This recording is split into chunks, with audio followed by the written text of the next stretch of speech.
जिन लोगों ने सहारा में अभी तक ऑनलाइन नहीं किए हैं उन लोगों को वेबसाइट जो है वो ओपन फिर से हो गया है। तो जिन लोगों ने ऑनलाइन नहीं किया उसके लिए क्या प्रोसेस है फिर से ऑनलाइन करने के लिए, चलिए आपको बताने जा रहे हैं। जो सहारा का ऑफिशियल वेबसाइट है ये देख सकते हैं, सीआरसीएस रिफंड पोर्टल। इसमें देखिए नीचे आपको डिपॉजिट रजिस्ट्रेशन है, उस पर आप क्लिक कीजिएगा। क्लिक करने के बाद आपका देखिए यहाँ पे आधार नंबर मांगा जा रहा है, जो कि लास्ट 4 डिजिट होना चाहिए, वो नंबर आपको यहाँ पे डाल देना है। उसके बाद आपको नीचे देखिए आधार लिंक मोबाइल नंबर है, वो नंबर आपको यहाँ पे डालना होगा और वो नंबर आपको चालू रहना चाहिए क्योंकि उसमें ओटीपी आएगा।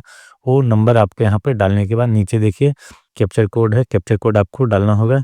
कैप्चर कोड डालने के बाद नीचे देखिए गेट ओटीपी, उस पर आप क्लिक कीजिएगा तो आपका जो रजिस्टर्ड मोबाइल नंबर है उसमें 6 डिजिट का ओटीपी आएगा। इससे पहले आपको बात कर लेते हैं इसको अप्लाई करने के लिए क्या क्या डॉक्यूमेंट आपको चाहिए।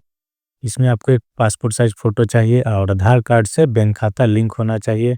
इसके बाद जो भी सहारा का सर्टिफिकेट या पासबुक है वो आपके पास होना ज़रूरी है, तभी आप ये फॉर्म भर पाइएगा। और यदि आपका अमाउंट 50,000 से अधिक है तो आपको पैन कार्ड भी देना ज़रूरी है।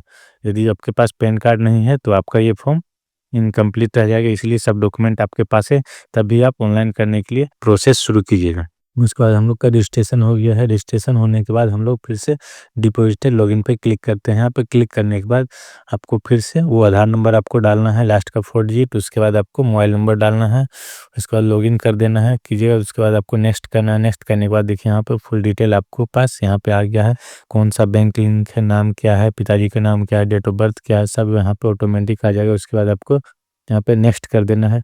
नेक्स्ट करने के बाद आपका जो भी सहारा का सर्टिफिकेट या पासबुक है उसका डिटेल आपको यहाँ पर फिल करना होगा।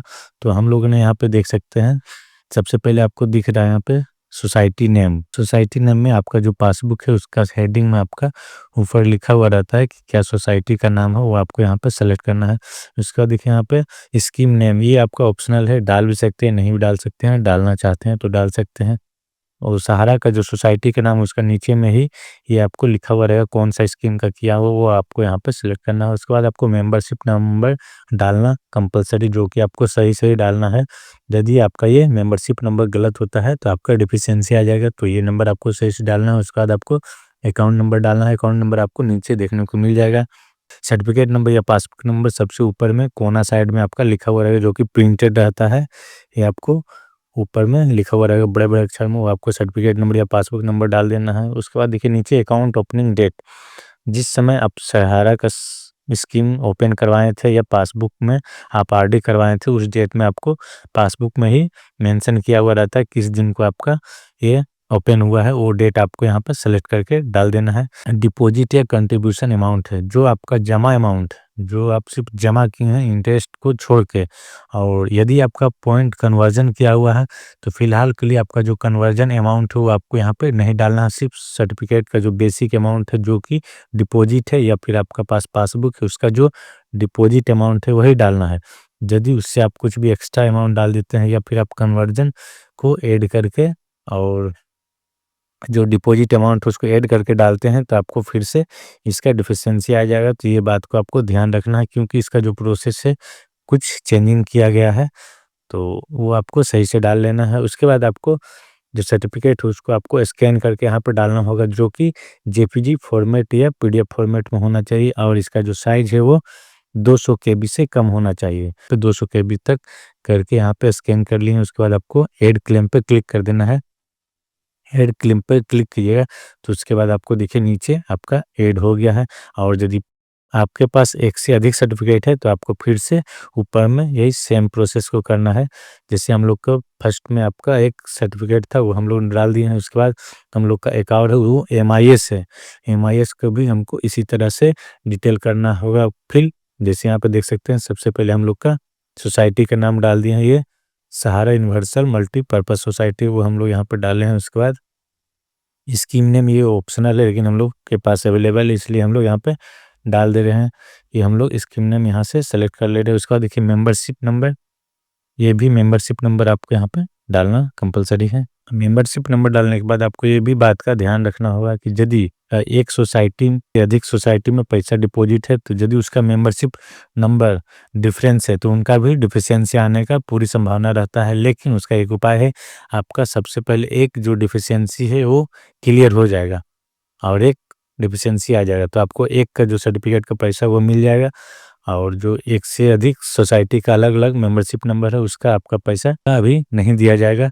और ये भी बात आपको बता देते हैं कि इसका जो पैसा है वो आपको फर्स्ट इंस्टॉलमेंट 10,000 रुपया दिया जाएगा, उसके बाद आपका सेकंड जो इंस्टॉलमेंट है वो 40,000 रुपया दिया जाएगा, क्योंकि टोटल अमाउंट जो है वो भी आपका 50,000 रुपया तक ही दिया जा रहा है। यदि आपका 50,000 से अधिक है तो भी आपको 50,000 ही मिलेगा, और यदि 10,000 तक में है तो 10,000 मिल जाएगा। उसके बाद आपको फुल डिटेल फिल करना है, उसके बाद आपको फिर से स्कैन करके आपका इसका जो सर्टिफिकेट है इसमें आपको अपलोड कर देना है। देखिए हम लोग फुल डिटेल यहाँ पे अपलोड कर दिए हैं।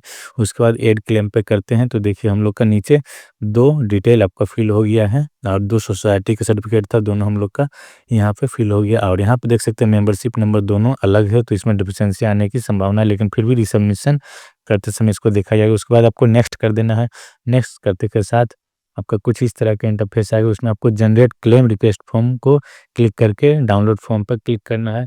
इसके बाद आपको 2 पेज का आपका पीडीएफ फाइल ओपन होके आ जाएगा, उसको आपको प्रिंट आउट करके रख लेना है। प्रिंट आउट करने के बाद उसको आपको फिलअप करना होगा। फिलअप करने के लिए उसमें आपको जो डिटेल हो आपको भरना होगा, उसके लिए आपको इसको भी 200 केबी से कम में स्कैन करके रख लेना है।